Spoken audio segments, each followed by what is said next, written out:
What's up, party people? It's KeysDAN with RadioWhat.com, DJLittleRock.com, coming to you live and in living color from the Radio What studios. And this is my podcast, What Makes You Famous?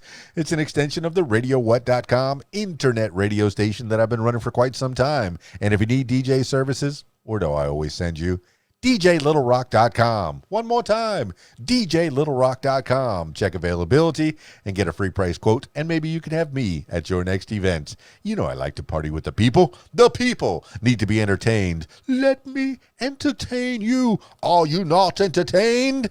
Make your next thing a big one. Today on the program, Spacelamp. Why did I say it like that? Well, my wife, when I said I was going to be talking to Spacelamp, she immediately went to this commercial. I have no idea. I think it was like a commercial for plastic bags that you use to preserve your food, and it kind of takes the air out of the bag. Space Big. So today on the program, I'm talking to Spacelamp. Spacelamp. Well, when I said it to her, she said, Spacelamp. You know, so there. Put that in your head. Spacelamp. Who is Spacelamp? Well, you're going to find out in the next few minutes. So stick around. This week's shows, as I'm recording this on Wednesday, I will be at the Cedar Lounge Bar and Grill on Thursday. That's my regular Thursday night gig in Morrilton, Arkansas. Yes, Thursday nights from 6 to 10. Video dance party, karaoke jam. Yeah, I said karaoke. You're the stars of the show. I'm just pressing buttons. Yeah, I'll play some background music and, entertain the crowd that way. But for the most part, I set up the microphones and the speaker system and put the little background music on, and you sing the song. Yeah, don't worry. The words will be on the screen right there in front of you, so you'll be able to read along in case you forget the words. Hey, it's karaoke. You know how it works, right? They got great food, they got great drinks, and we party on the patio. Yeah, baby. Cedar Lounge Bar and Grill, 6 to 10. It's Thursday nights. And then Friday night, I usually have a gig at the Rab, but they're closed down and doing some cleaning at the Rab on Friday night. So they assure me that they will be cleaned up by next Friday night, 8 p.m. at the Rab in Conway, Arkansas. And then on Saturday, I have a wedding. And unless you're invited, you cannot come. Why did I mention it? Because I'm excited. Weddings are back, baby. Yeah, they are. I'm so stoked about that. All right. I got Spacelamp on the Skype, and unfortunately it was cutting out a little bit, so there'll be little breaks. You might notice. You might not notice. I probably shouldn't even mention it because I'm so good at editing, you won't even notice. You'll probably notice, okay? On the audio version, you may not notice, but on the video version, you might notice if you're paying attention. And if you're listening to the audio version, you can check out the video version on my YouTube page, youtube.com/user/KeysDAN. But if you're listening to the audio version, let's get on with the show. Skyping Spacelamp now.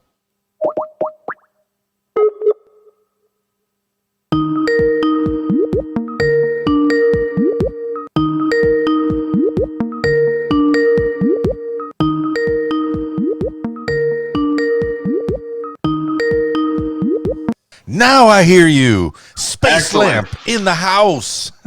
Hey, how are you doing? Man, am I supposed to call you Spacelamp? Because it's making me happy and giddy and silly all at the same time. Is there another name that you go by? You could go ahead and just call me Max. My real name's Max. That's fantastic. Under your name on the broadcast software, it says Spacelamp. So I need to know what Max the Spacelamp is. Who is that? Oh, man. Well, how do I really describe Spacelamp? I am essentially an audio engineer, musician, and artist, pretty much all in one. Where are you located at? I'm originally over at Bronx, but now I'm here in Los Angeles. Wow. East Coast all the way to West Coast. Now, you know what's funny is current events. Is California the place you ought to be? Because New York, you did good by leaving, and then people are making a mass exodus out of California at this particular time. Hmm. What's going on in L.A.? Is that where the music business still is thriving, or are you Oh finding? yeah. Well, I mean, really, it's when it comes to the music and film business, things are overall just still going. But obviously, when it comes to certain productions, especially on the film side of things for like live action and so forth, a lot of different productions have been put on pause or at least are being held off until I think at least next year or the year after. Well, Max, But there are still some that are going. well, tell me the different avenues of you, because I know that you do the music. I've been listening to your music. It's kind of grooving. It's been in the background. I've had your SoundCloud on and just press and play on all the different little tracks. Oh And well, while thank I'm you. Yeah. yeah, while I'm doing my work, it's good. It's good Hmm. music to have in the background, just when you're chilling. Say you're having a little dinner party and you want to have that vibe. You really Hmm. set a mood with the music Yeah. that you make. Is that the kind of Hmm. mood that you've been wanting to make? And it also sounds like music that you would find on a movie, like Hmm. one of those cool movies where the hero is just kind of walking in slow motion, and you hear that Spacelamp music in the background, and he's all squinty, looking like Clint Hmm. Eastwood, back in the day. So, Yeah. what's the vibe you're trying to create? Honestly, you pretty much just described it yourself. I mean, honestly, I'm a pretty laid back sort of guy myself, and I feel like that my personality almost sort of is reflected through my music and productions What what in that sense. What, were you producing music back in the Boogie Down Bronx, or was that something that you Oh, did as a that's kid? a lot of what I was doing started out there, especially with the kind of like old school kind of hip hop I like making. If you'll notice, it's much more underground, like '90s, like East Coast New York oriented than West Coast. Well, I'm from Miami, the biggest suburb of New York. Whenever people, when a New Mhm. Yorker's favorite wine is has always been told to me, I want to go to Florida. So we always get Yeah. that East Coast vibe that comes down from New York to Miami, whether they vacation there or they retire there, or that just becomes another avenue to explore there. But do you feel like that, like your music now still reflects the Bronx, still reflects that New York attitude, or have you mixed in a little bit of the? Well, I've heard a long time ago, live in New York, but leave before it makes you too hard. Live in California, but leave before it makes you too soft. There's a different vibe, East Coast to West Coast. Do you Right. find that?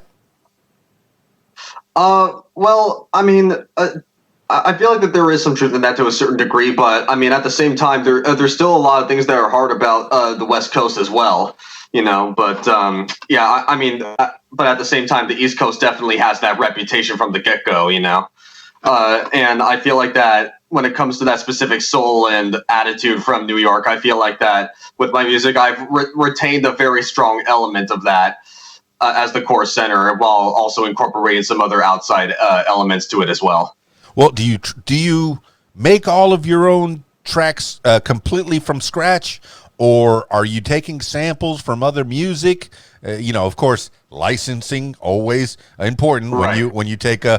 samples. Not like we did it back in the '80s when I was a kid, where you just kind Hmm. of find a beat, put it on your own track, and you go, "Oh, that's mine now." No, no, that belongs to somebody else. Yeah, yeah. I feel you. But are you making your own? I really, I do build most of my sounds and so forth and music from the ground up. It's funny. Like way back in the day, I used to go into places like Guitar Center and have like a little like recording mic, and then no one's looking, just find the right synth, play some chords while recording it. Well, that's smart, man. That's what we do as kids when we don't have a lot of scratch, a lot of money in our Yeah, pockets. exactly, I spent a lot of time exactly. at Guitar Yeah. Center in Kendall, Florida, you know what's funny? Down in Kendall, Florida, a lot of the Marleys go there. Bob Marley's kids, he had about 100 of them. No, I figure he had about 20 of them. I had never really Yeah, looked it I up, do know he had a lot of kids. Yeah. and they spent a lot of time in Kendall at the Guitar Center, and I would run into them from time to time, and they were doing Wow. pretty much the same thing, where they would go to the synthesizers and kind of look. And of course, they were looking for recording equipment, some audio equipment, maybe different things that they needed for their studio or whatever project they were doing at the time. But I remember that they would go to the synthesizers and kind of play on them as well. And it was kind of neat, man. You know, not exactly having Bob Marley there, but the offspring of Bob Marley, a lot of them have done pretty good for themselves. But they've had that vibe as well. But I mean, in New York, when you were coming up, I guess going through school, were you using like Fruity Loops, or what kind of tools were you using to make those beats, and who were you getting influenced by, and were you actually mentored by anybody?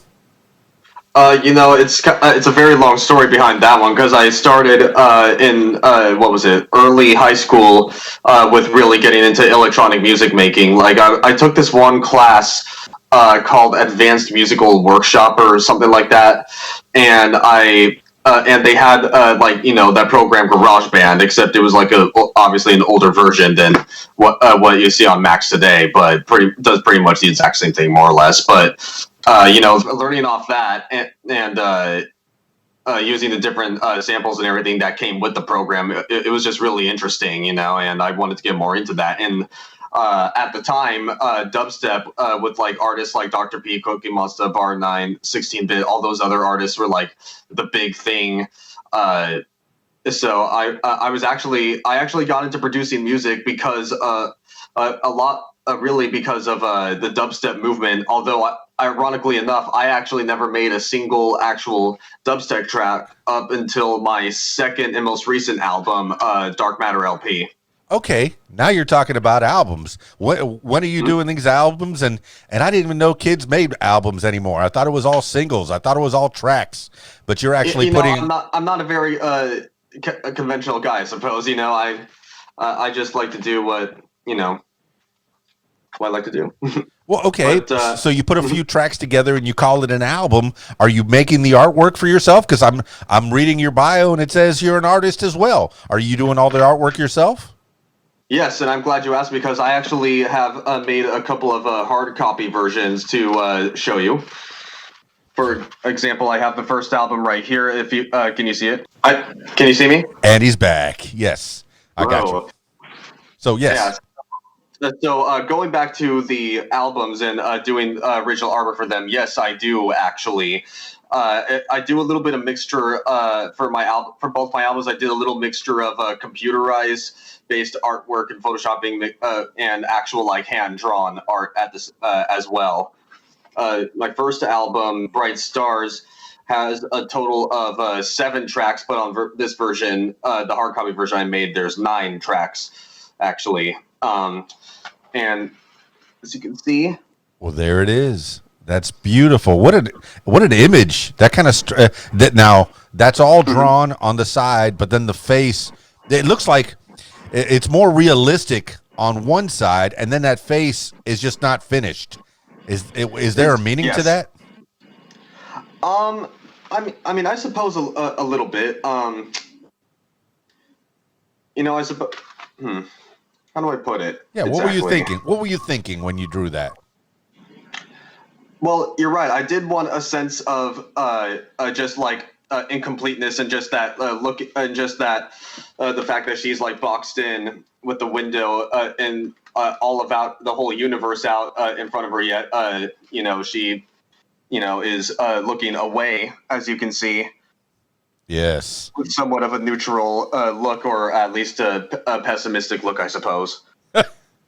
Yeah, she's kind of like pensive. She's kind of looking, the universe is behind her, but she's kind of looking the other way. What is she looking off into? But you have 7 tracks on that, and I noticed on your SoundCloud that you do have that artwork featured in some of your in those 7 tracks. But then there's other artwork. Are you drawing all of this art? When it comes to my albums, yes. But when it comes to a lot of like the singles or remixes I threw out there, that was mostly just like some quick like computer art and so forth. I'll admit, not too much ever put into those. But the album artwork, I always put in my 110% into it. That is fantastic. Have you always been drawing? Were you that kid in art class that was coming up with interesting ideas, and the teacher's always giving you gold star for Max? Yeah, pretty much. I mean, I was that and with any like school group that had to deal with any sort of like big projects or group projects, I would always be on the illustrating end of things. Oh man, that's fantastic. I'm guessing. Well, okay. Were you in the involved in the paper at all, or I mean, what is there for an art student to do growing up in school? I'm guessing that your family had your artwork pasted up on the refrigerator from time to time. Yeah, sometimes. I mean, like at the same time, a lot of that artwork just sort of like came and went. I mean, like I feel like that just sort of happens like when you're growing up and you're a kid, just like learning how to do different things and so forth. Some pieces are sort of just lost with time, but some are retained. Well, Max, the Spacelamp, and for those that are listening to the audio version of this, I encourage you to check out the video version. You'll see Max. He's got we're looking into a piece of his world, and I'm noticing bare walls. For an artist, why would you have bare walls? I would expect to see artwork, your stuff just scattered throughout and really displayed with honor. It's unusual. It's unusual for me to see that. I keep my space like pretty like clean like that and so forth, and just sort of neutral. So as you can see, still some boxes and everything. But I also keep much of my artwork, in folders and everything all organized. I actually have one folder right here. Yeah, and then I can show you some backgrounds from a little animation I've been working on for a while. Wow. With some friends. It's a picture of DTLA. Then I have markers here for showing for each different frame like how much to like change it over when it's panning, for example. And then let's see, I have this little where did it go? And then little street corner. Yeah, I'm sorry, I have a lot of papers. What you're showing me is a lost art, man. One of the things that I used to like, and I used to like to see whenever I went to Disney World, for that matter, was I would see some of the cells of different artwork, and that's something that's been lost to the digital age. You don't see a lot of people that draw on paper, especially when they're doing animation, and you're still using paper as your original format for animation. Do you do animation on a computer, or is it all on paper? The truth is, when it comes to putting together an actual animated piece or animated video or little film, there's always going to be the computer at the end that's going to be at the very minimum just purely for assembly with sound versus picture and just putting together the little pieces and cuts from of each animation. That's how I approach it the exact same way with computers, almost purely only for assembly only.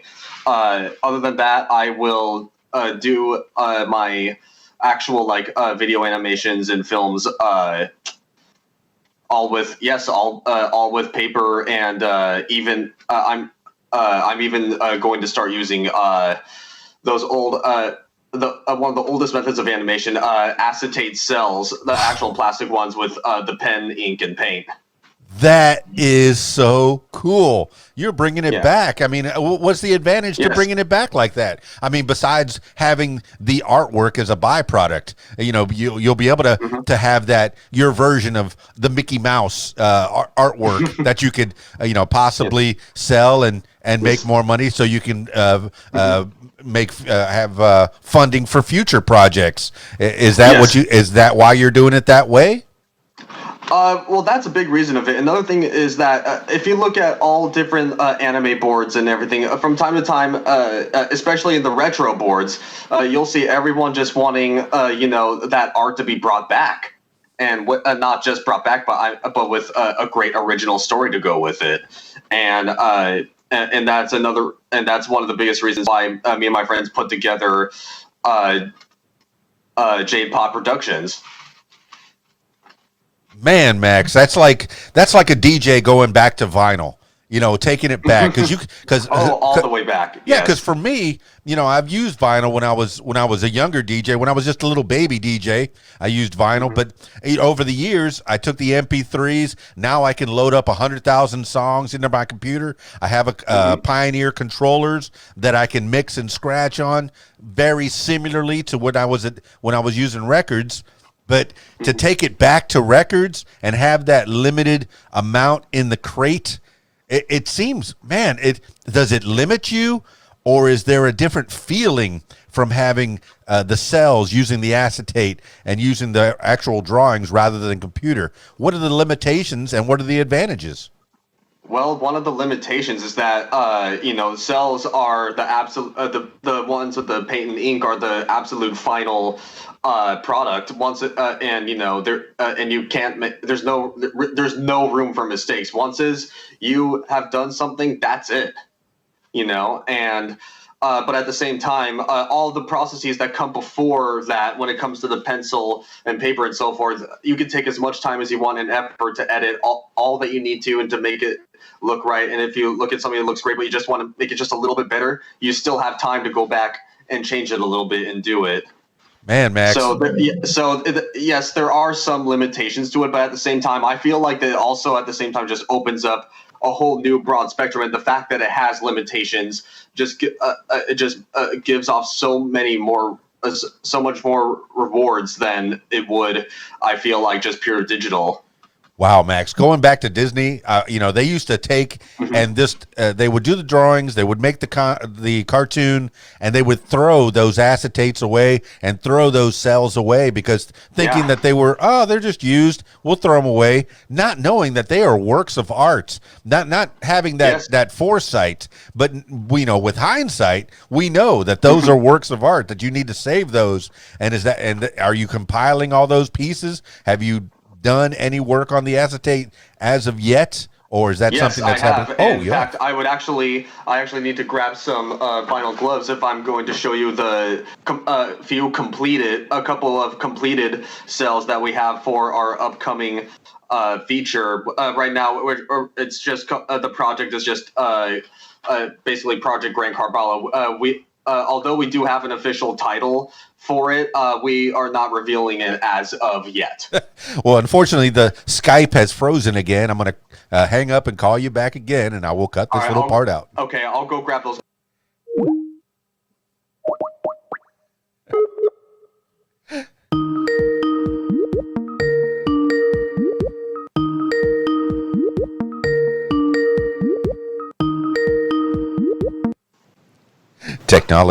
Technology is great, I'll tell you. And we're back. Yeah, I'll just grab those gloves for you really quick to show you those two fully completed cells. Fantastic. The multifaceted Spacelamp. Go. I'm just talking to myself. Fill in air, fill in time. But, I know that he was a music man. I knew he was an artist. We're going to find out a little bit more about the Spacelamp. Max. Max is his real name. Now that I have these gloves on, I'll just carefully open these up. And what's funny is with these is when it comes to storing actual acetate painted cells, it's a very similar storing method to that of vinyl records, actually, with especially with recommending using that very thin type of paper, in between each one. You know what I mean?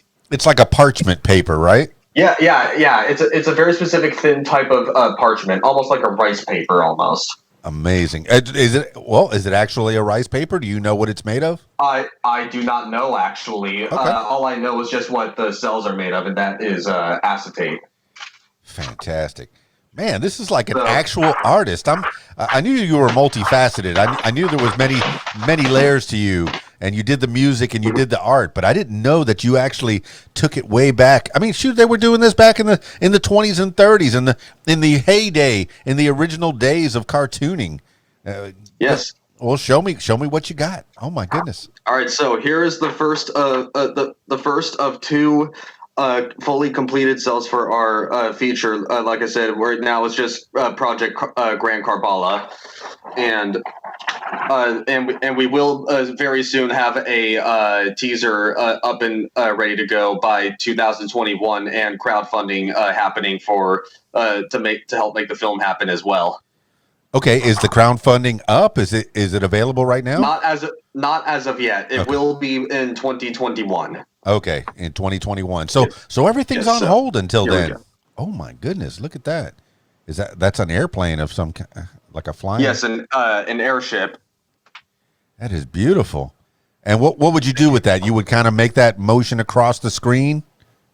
Yes, over a specific background, and then as you can see, as I turn it over, you can see all of the. It's a little less refined in the back because of the fact that you have to have the pen on one side and then literally have it dry, flip it over, and then put your acrylic on. The thing is about with cell painting, traditional cell painting, is that it's almost never one layer, then you're done. You have to go back and add multiple layers of paint of a specific solid color, especially, which you have to be careful with because when you have to make sure your paints are mixed, and that's going to be the color you're going to use. So there's actual texture. It kind of comes up from the page in a 3D kind of way. There's different layers of paint.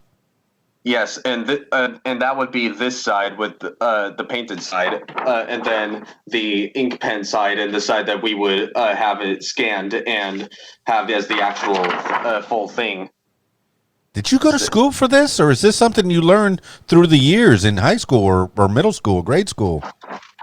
The truth is, I've been doing all different sorts of artwork all of my life, and that and from audio engineering and sound mixing and just being a musician, it sort of just evolved into, and plus my artistry and sound work and the fact that I actually work in the film industry, all evolved into what I'm doing today. Amazing. What do your parents think of this? What does your family think of this? Honestly, they can't believe it. It's just totally something else, you know. I mean, the fact I'm actually here in LA alone and working in the film industry, and I'm privileged and able to do these things, you know. Yeah, sometimes you just got to pack up and go where the industry is, and California just might be the place you ought to be. You know, exactly. And the truth is, since being here in California, I'm thriving better than I ever have anywhere else, to be honest. That's fantastic, man. So in the Bronx, did you ever put on shows or put on, well, okay, go into either the music side or the animation side. Did you ever put on shows for your friends for either of those avenues? Yes. Yes, but not very often. What I would normally do is get together with friends and like put together tracks, you know, like more like studio sessions, I suppose. And this is using GarageBand or an early version of GarageBand. Mostly FL Studio, actually. Then we got into Ableton for a little while. Yeah, I played with Fruity Loops when I was a kid, too. It was a lot of fun, man. Yes. And I know it became FL Studio, but Fruity Loops was pretty much just you take those little tiles and move them around. I haven't been able to play with the FL Studio. Is it the same where you still have tiles and you just kind of move them around? I mean, a little bit, but not really. But at the same time, it's a very easy interface to use. Yeah. But I actually have the second cell for you right here. Hit me with your best shot. Come on, Max. And this is actually the best, the better of the two. I save the best for last always. And a lot of this has heavy like 80s Japanese anime influence, actually. However, when it comes to the characters and their look and so forth, we have been me and my group have been actively developing our distinctive own style of just overall look. Oh, okay. 80s Japanese anime. My daughter's learning Japanese and she's drawing chibis, so that's pretty cool. Here we go. Oh, look at that thing! Oh, you could see the hero. He's tilting more like that than panning.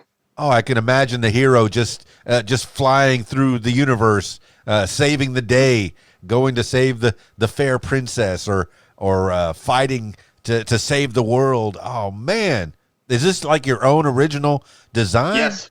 What? Yes. Do you have a name for your ship? Not as of yet. We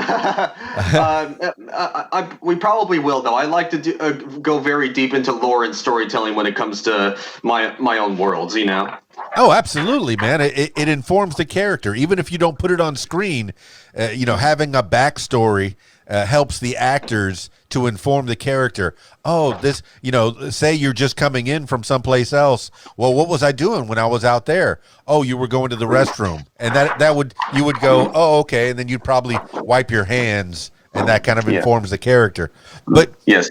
are you doing voice work too? As you can see, actually, me and my group have not just been wanting to make an animated film. We want to go the extra 10 miles with our productions. No expense spared when it comes to detail or storytelling. I was just going to mention that there is so much detail to that, and doing that over and over and over again. It's not like a walking character or an anthropomorphic character where you have to have different cells for different movements. Having an airplane, you wouldn't have to have different cells for different movements because it's all one movement, right? You're just moving that across a backdrop. Essentially, what you could also do, and what I plan on doing probably, is when it comes to this center propeller wheel, add another cell, a few cells to rotate over and have the different pattern to give it the look of a propeller going very fast. Yes, the illusion of movement. Yes. Yes, that's what you would do. Okay, I get it. I was wondering because it looks very static in the way that it is. So, okay. So you said you had a production company. What was the name of it again? It is called Jade Pot Productions, as in Jade Teapot. Our what is it? Our official logo is like I said, it is a jade teapot, dragon teapot that my family has actually had for a very long time. Oh, okay. So you took it back to your childhood. So this is your company that you started. How many people are working with you?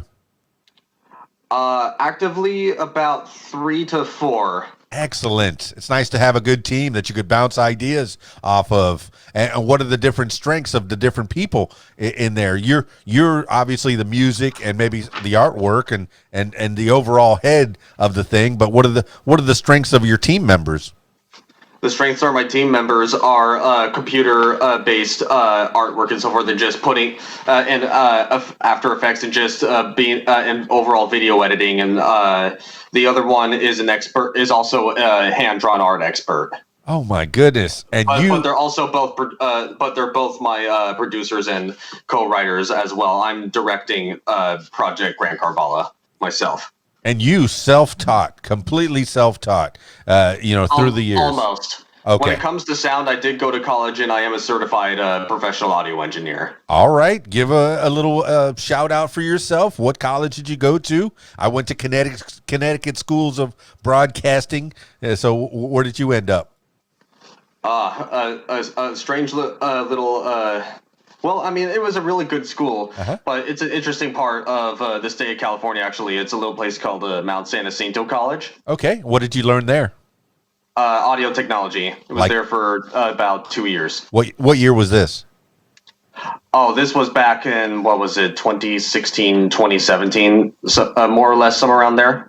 I know when I originally went to radio school back in 1986. Yes, I'm old. It was learning how to cut and splice tape, and actually putting, cut. If you look at the computer, it still says cut, copy, and paste. Well, you used to have to do it on a reel-to-reel where you would cut things, out of the tape and then paste them together.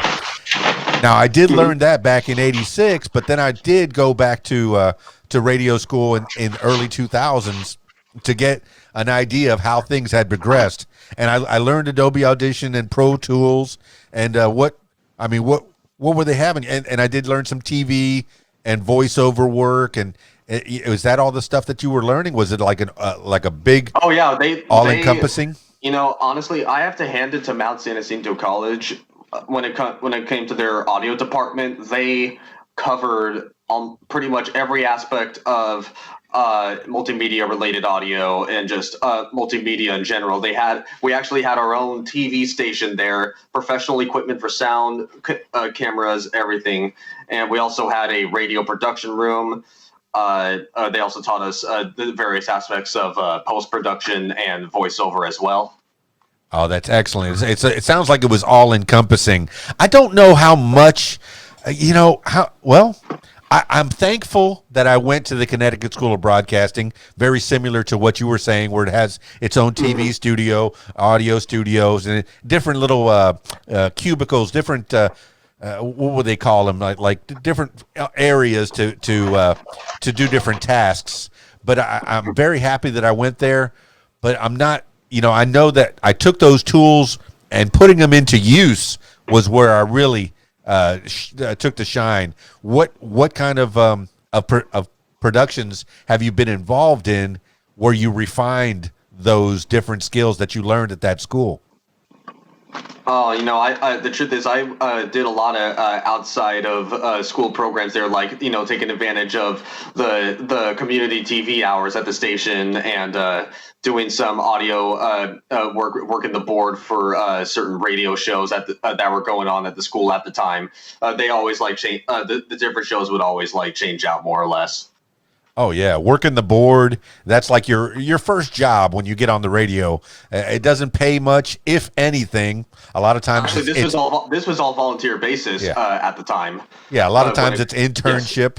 Yes. Mm-hmm. Yes, but I knew just how important taking those classes were, and more importantly, making connections with all the professors there and different people. Honestly, just knowing the right person so forth can completely change the trajectory of your career. It really can. And that's when you left New York and went to California. You went into that school. You didn't learn any of this in New York besides on your own?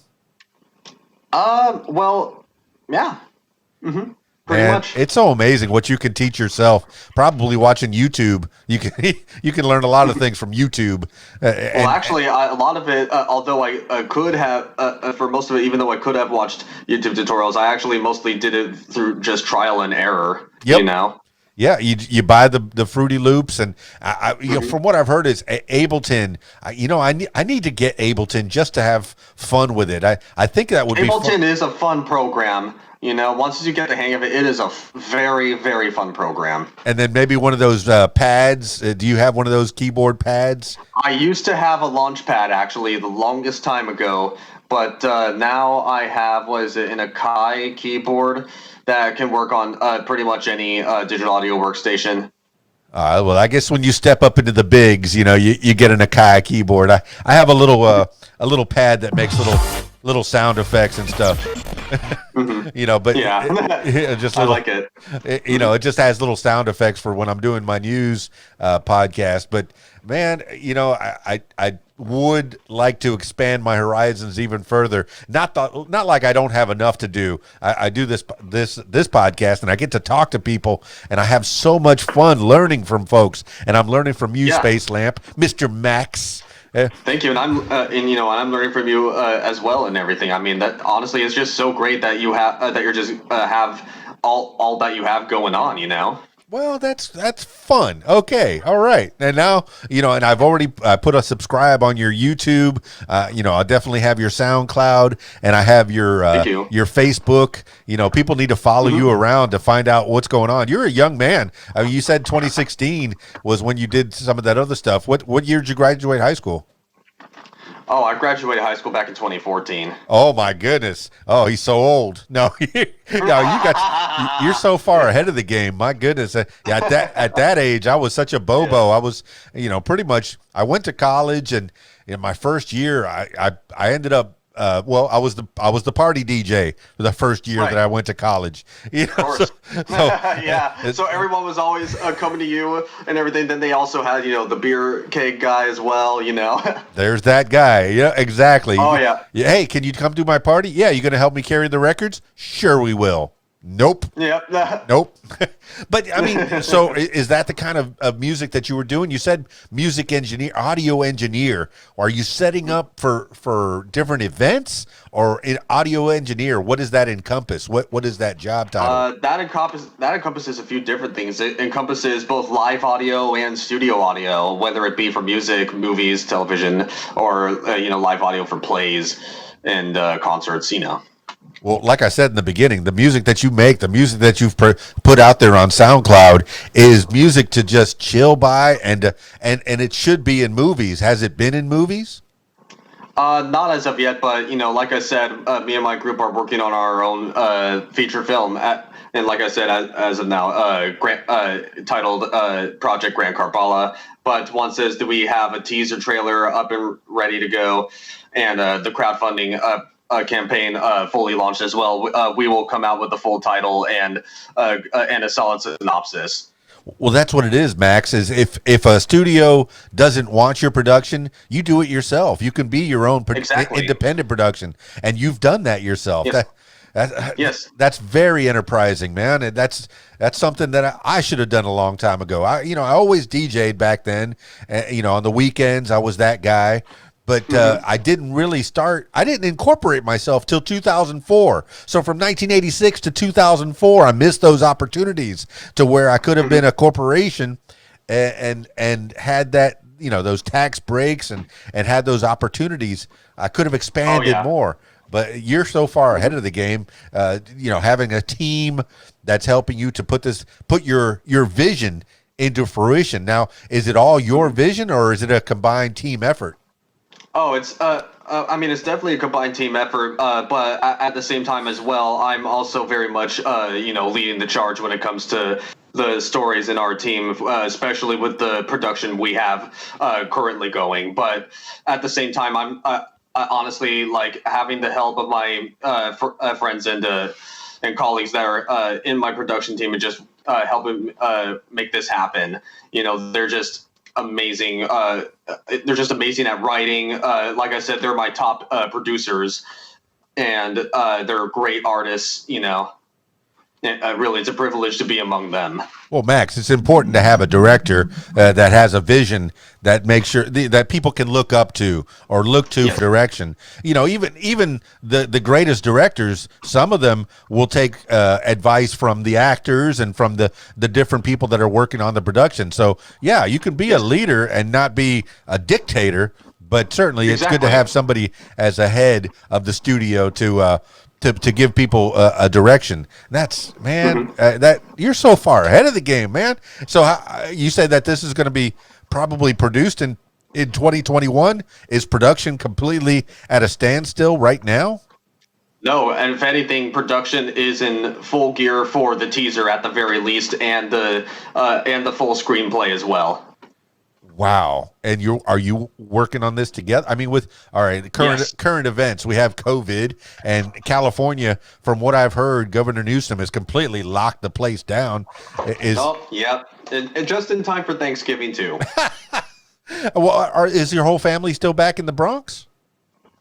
No, they're mostly out here now, actually. Did they follow you, or did you follow them, or did you all come together? I sort of followed them. Well, how about that? What did they come out to California from New York for? Just better opportunities, work. What kind of work does the family do? Well, my mother actually works for NASA. Ironically enough, me being Spacelamp. Well, hey, that just stands to reason. You're a chip off the old block, for sure. Mm-hmm. So, yes. What does she do for NASA? That sounds so. That's a people. My daughter has a T-shirt that says NASA. But what does she do for NASA? I'm not sure, but I'm almost fairly certain it's classified work. All right. Yeah. She's an astronaut. I get it. She's on currently on the the Resilience, heading with the Dragon crew up to the Spacelamp right now. Is that what she's doing? Come on, you can confide in me. Nah, not quite. So she came out to. I didn't know California had a big presence in NASA. I thought it was all Houston and Florida, Cape Canaveral. I didn't know that they worked out in California. Oh, they do, especially Southern California, and SpaceX also has a very, very large presence out in California as well. Duh. In fact, Yes, lately, Elon Musk. from what I've seen, they've actually been working together more often than not Oh on my certain goodness, things. I'm so silly. Yeah, Elon Musk is right there in Southern Hmm. California. I mean, he's been threatening to pull out and go to Austin for a little while Hmm. because of the restrictions that he's had put on him this year. But I think he's going to stay in California. So all right, so Oh that's yeah. mom. And what did your dad come out to California for? Well, unfortunately, he was never really in the picture since about elementary school, but it is what it is. It's an American family. I didn't know my dad too much either. Yeah. But hey, that's great. You have a nice strong mom that pretty much raised you Yes. just like my mom. She pretty much raised me and my brother for the most Yeah. for all on our own. Any siblings? Yeah. One sister and one younger brother. What are they doing? My brother, he's out doing multiple different like business things, dealing in certain LLCs, and my sister is out getting her what is it, master's in finance, I believe. That is fantastic, man. Sounds like the family is thriving in Yeah, except California. except my sister's actually back. The only thing is my sister's actually back out east. Okay. Still, All right. Well, we miss your sister. of course. But no, but all right. So everybody's in California except for the sister.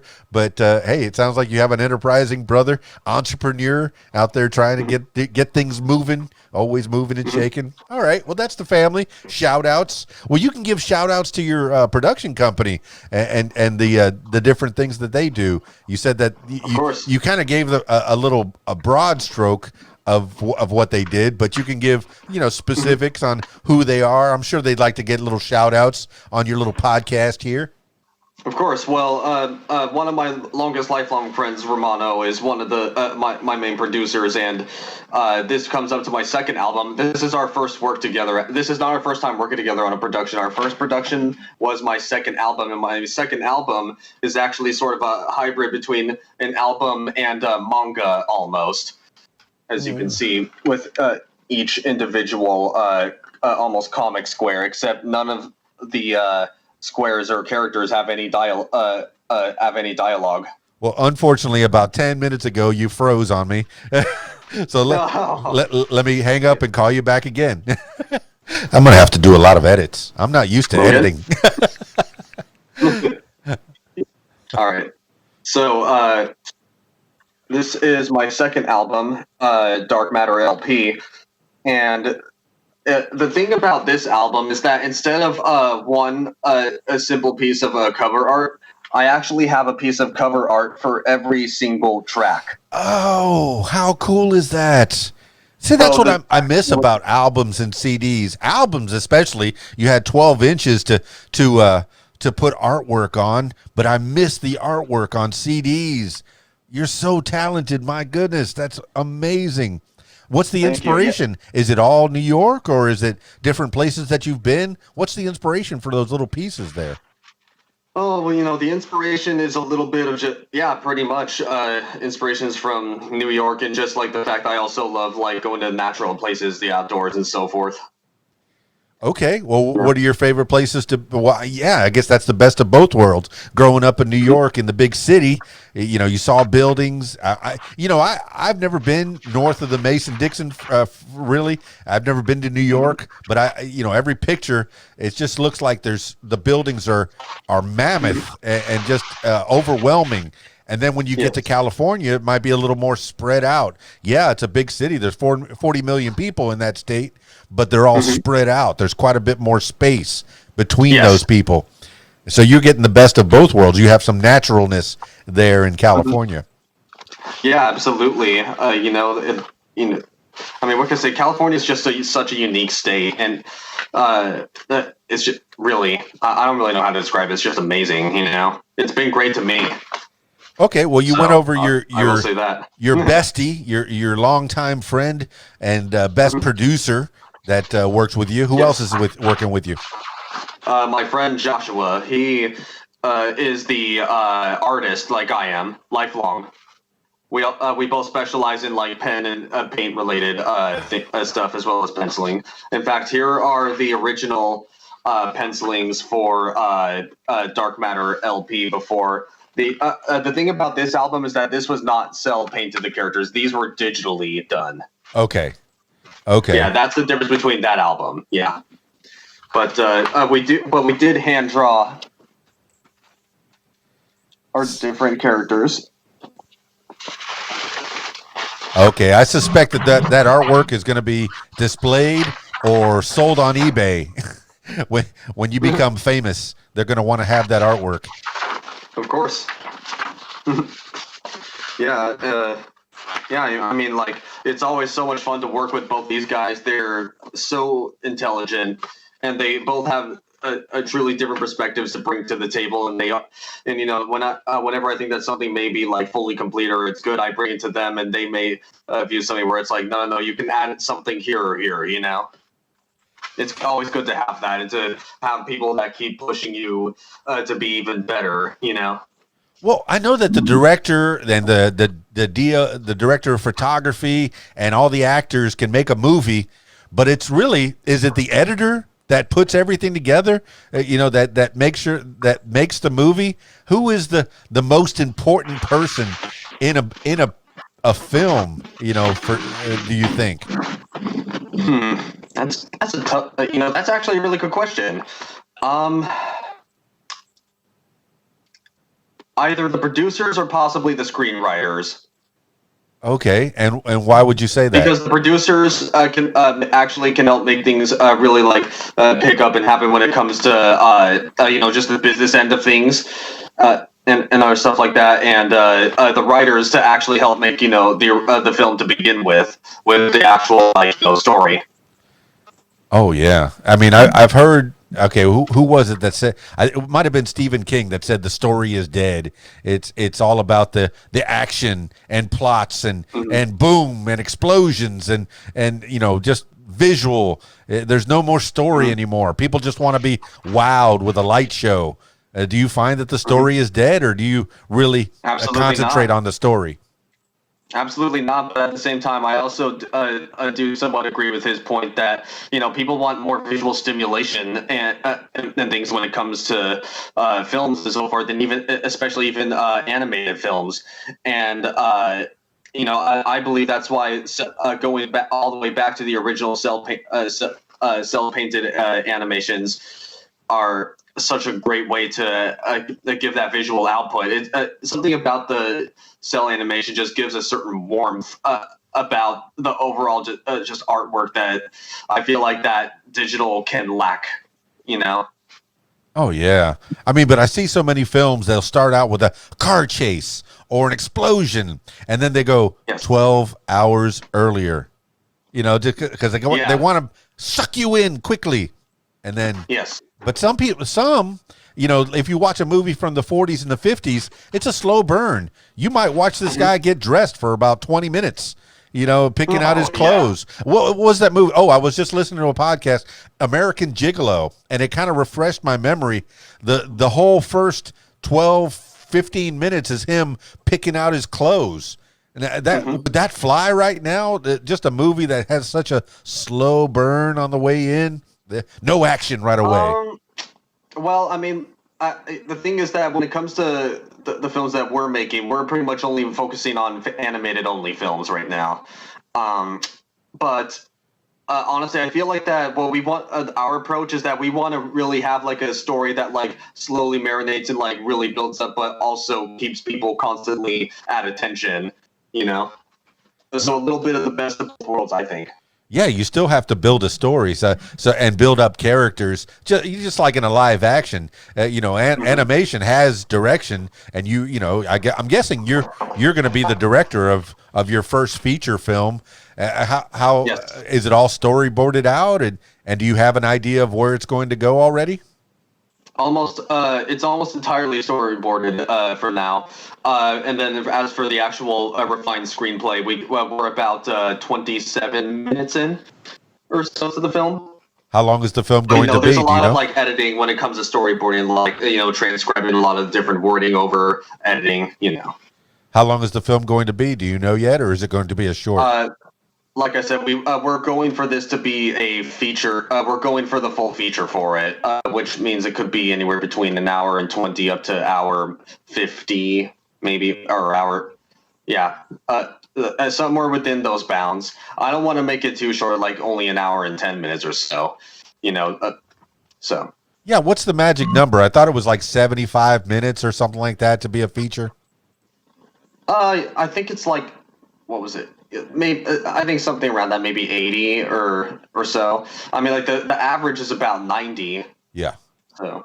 Yeah, okay, but this is completely independent. No Screen Actors Guild, no union, all independent, all by yourselves. That's right. Man. A completely independent production. And you're going to be using GoFundMe to try to get the funding for this. That is most likely Kickstarter, actually. Oh, Kickstart. I'm sorry, but you don't have that up yet. I wish you had that up so I could direct people towards that. I do too, yeah. But when it comes to making a truly quality product that we want to give to the people, it's going to take a little extra time and effort to put it together, and for it to be just right visually and sound wise as well. Well, isn't that what you need the funds for the production part of it, or do you need the funds? Exactly.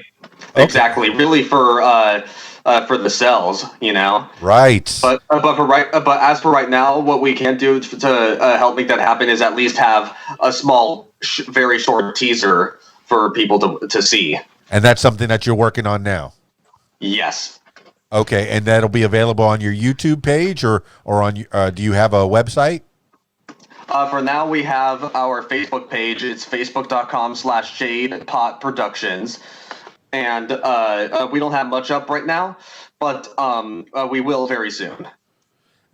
Was it Shade Pop? It's Jade Pop. Or Jade Pot.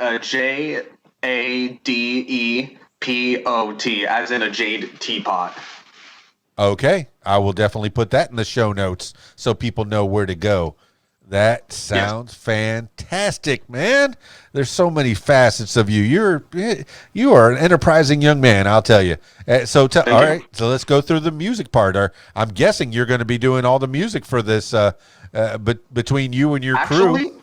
Actually, we will not be doing all the music. I'll definitely be partaking in a lot of it, but what I want to do is also bring together a lot of other just super talented and totally underappreciated ambient artists as well, and electronic artists. Oh, so you have a little is there a circle in California, or is this all over the world that you've branched out to get this kind of ambient music? I've just been sort of branching out just over my whole life almost, That is amazing. It's always important. It's always important to network and everything, and I've been networking since about high school. Well, I definitely want to keep up with you over the years and find out more as time progresses. I want you to keep coming back and updating us on what's going on. Oh, I will. I definitely will. In Max, the Spacelamp's universe. How do you want people to get a hold of you? What's the best way to find you online or get connected with you? The best way to find me online is at SoundCloud.com and Instagram at SpaceLampOfficial. Okay, well, I definitely do have those two sites, and I'll put those in the show notes as well, so people know. Awesome. Any other shout-outs you want to give as we wind this thing down, or any other avenues you want to explore, or different promotions that you want to give for yourself? Shout out to my family, my mom, my sister, brother, and all the family friends who just supported me and my friends just throughout the years, and that continue to give us support, especially going into our very first feature together. Well, fantastic. It's going to be a very interesting journey. Yeah. Although this is our first feature together, at the same time, this is not by any means the first film I've ever worked on. So I am coming into this with a good amount of experience. So you've already to a certain extent, yes. you've been in production on live action or animation films? Live action mostly, but like I said, it's definitely not the first movie I've ever worked on, but it's the first one I've ever written and directed. Well, like I said, California is the place you ought to be, and if you want to work in movies, you go work in movies. You just apply, and you take any job in a movie, whether it be catering service, best boy, grip, whatever you got to do, holding a boom mic just to get on set and to learn. So, what did you learn from being on sets, and what kind of work did you end up doing there? I actually mostly ended up doing post production, which is the final mix down, fully different other applied sound effects like footsteps. Very important work, man. All those incidental sounds, you wouldn't, if you didn't have them, you would definitely notice. And I've seen films that were not well made, and you hear. Well, I mean, even Jurassic Park, people were taken out of the movie because the dinosaurs did not make imprints into the ground, but that had nothing to do with the sound design, but just that little. This movie cost millions of dollars, but when they stepped on the ground, they never made an imprint. No, it's these. Here's the thing: when it comes to making, I believe when it comes to making a truly great film, it's not just the big picture. You really have to focus on all the small little details. And believe me, I have worked professionally on both just world-class, very good films and also, admittedly not so good films. But, both are very fun to work on, and they're both different experiences, Yeah, and both add to your education. Exactly. You definitely learn from from those, and it makes you better. Even failures are learning experiences. I find that on the daily. My whole life I've thought of that didn't go as well as I wanted to. I can learn from that. I can definitely learn from that. Spacelamp, Max, my man. All right. As we wind this thing down, let's close this thing out. Any other avenues you want to talk about? Anything else? All I have to say is just thank you very much, and for everyone listening, just stay tuned. There's a lot, there's a lot more coming, and when it comes to our teaser and our crowdfunding initiative and project, you will not be disappointed. I suspect that's right. That. All right, Max, Mr. Spacelamp. I always finish these things out with last words for the people. It could be something, words to live by, something you heard a long time ago, a little mantra that you go by, or it could just be whatever pops into your head at this crazy, crazy time in our lives. Max, the Spacelamp, last words for the people. Just all I have to say is just don't get bogged down by everything, by all the bad stuff you see in the world right now. Honestly, you just have to bring yourself into your own little world sometimes. It's not, honestly, being absorbed in your own little world sometimes is nothing to be ashamed of, especially when you do it in the right way. Well, there you have it, party people. Haven Kaler Brown. You just don't know. You just don't know the stories that people are going to tell. Yes, you can look at their social media. Yes, you can look at their Twitter feeds. You can look at their LinkedIn. You can look at their website even, and you'll get a little taste, a little idea, maybe a little blurb of who people are. But until you talk to them, until you have a conversation, you're not going to know that this man has been all over the planet, or at least all over Europe and all over Central America. He's and not just been there, but learned from people and taught people, so yeah, that's what we're supposed to be doing. Once you learn something, you teach somebody else. I know that I've learned a few things in life, and when somebody asks me, hey, how do you DJ? How do you set up a broadcast equipment for a blog? How do you, or for a podcast? How do you make things sound right? I'll tell you. I will teach you. I got nothing to hide. I'll let you know what microphones to use. And that's what you're supposed to be doing. You're supposed to be, once you learn something, you teach the next generation. We're not going to be here forever. They have to learn. So that way it carries on. And then, of course, they're going to innovate. They're going to get together with other people, and they're going to teach and evolve. That's how innovation happens, is you get together and you learn from people. We're standing on the shoulders of giants, or the shoulders of giants. I guess that was the saying, right? We're standing on the shoulders of giants. I'm not looking anything up. This is all coming off the dome.